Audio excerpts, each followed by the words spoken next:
जंगल के राजा शेर को अपनी शक्ति पर बड़ा घमंड था। वह स्वयं को सबसे शक्तिमान समझता था, इसलिए जंगल के हर जानवरों पर अपनी धौंस जमाता रहता था।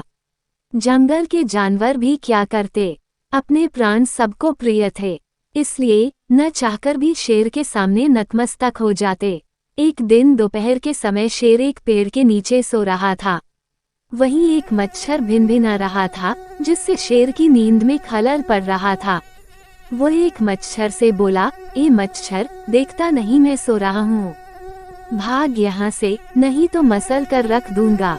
मच्छर बोला, क्षमा करे वनराज, मेरे कारण आपकी नींद में व्यवधान उत्पन्न हुआ, किंतु आप मुझे ये बात नम्रता से भी कह सकते हैं। आखिर मैं भी इस धरती का जीव हूँ।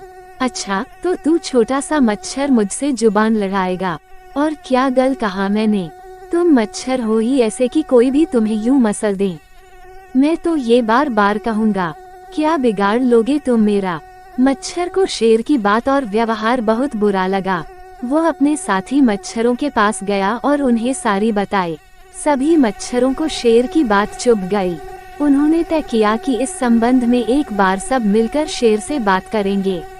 सभी मच्छर शेर के पास पहुँचे और बोले, वनराज, हमें आपसे बात करनी है, जल्दी बोलो, मुझे तुम जैसों से बात करने की फुर्सत नहीं है।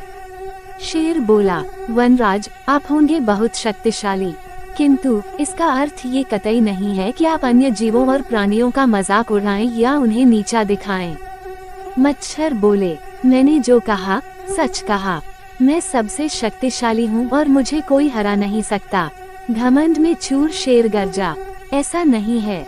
अगर आप शक्तिशाली हैं, तो हम में भी इतना सामर्थ्य है कि आवश्यकता पड़ने पर हम किसी का भी सामना कर सकते हैं और उसे हरा सकते हैं।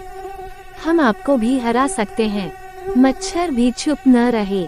ये सुनकर शेर हंसते हुए बोला, तुम लोग मुझे हराओगे? तुम लोगों की इतनी हिम्मत कि मेरे सामने आकर ये बात कहो। मेरी शक्ति का अंदाजा नहीं है तुम्हें, अन्यथा ऐसा कभी नहीं कहते। अभी भी समय है, भाग जाओ यहाँ से, नहीं तो कोई नहीं बचेगा। शेर के घमंड ने मच्छरों को क्रुद्ध कर दिया। उन्होंने ठान लिया कि इस शेर को मजा चखा कर ही रहेंगे। वे सारे एकजुट हुए और शेर पर टूट पड़े।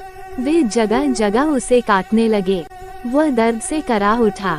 इतने सारे मच्छरों का सामना करना उसके बस के बाहर हो गया।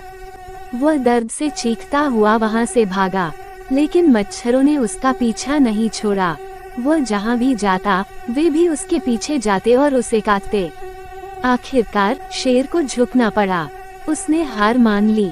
वह मच्छरों के सामने गिपड़ गिराने लगा, मुझे बख्श दो, मुझसे गलती हो गई, जो मैंने तुम्हें तुच्छ समझकर तुम्हारा मजाक उड़ाया और तुमसे बुरा व्यवहार किया। आज तुमने मेरा घमंड तोड़ दिया है। अब मैं कभी किसी को नीचा नहीं दिखाऊंगा। मच्छरों ने शेर को सबक सिखा दिया था, इसलिए उन्होंने उसे काटना बंद कर दिया। वे बोले, घमंडी का घमंड कभी न कभी अवश्य टूटता है। आज तुम्हारा टूटा है, घमंड करना छोड़ दो, अन्यथा